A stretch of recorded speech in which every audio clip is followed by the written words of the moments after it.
La Loire a ses prises de glace. Et tous les bateaux étaient prisonniers. Ça craquait dans les bordures. Il y a quelques bateaux, les petits bachots derrière qui tombaient en poussière.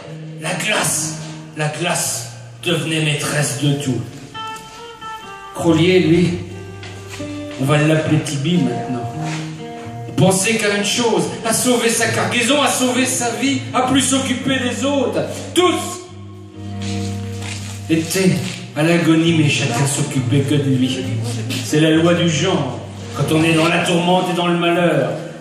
Et lui, quand il en est sorti, il a dit qu'il a prié le ciel et qu'il a prié Saint Nicolas de le sauver. Si Saint Nicolas, tu me sauves, c'est promis, c'est juré, je te mets une croix en fer qui regarde l'abbaye de Saint-Benoît. Voilà, il s'en est tiré comme ça. C'est le seul qui est sorti vivant de cette affaire, lui et son bateau.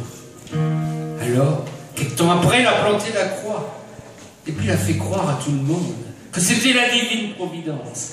Mais non, c'était point ça. Crolier, il avait repris un métier qui était vieux comme la gabelle. Oui, il était faussonnier. Il avait son bateau chargé du trafic qui rapporte. On est en 1812. La gabelle avait été abolie en 1790. C'était la première mesure, l'impôt le plus inique, le plus monstrueux qu'on imposait aux pauvres gens. Il y avait que le sel pour conserver la nourriture. Il y avait que le sel pour garder la viande, pour mettre les boissons au frais. Il n'y avait pas de frigidaire à cette époque-là. Même si la Loire était en glace, ça n'allait pas durer, non. La gabelle avait été supprimée, mais dès qu'un homme important qui nous venait de Corse est revenu au pouvoir, il a rétabli tout ça.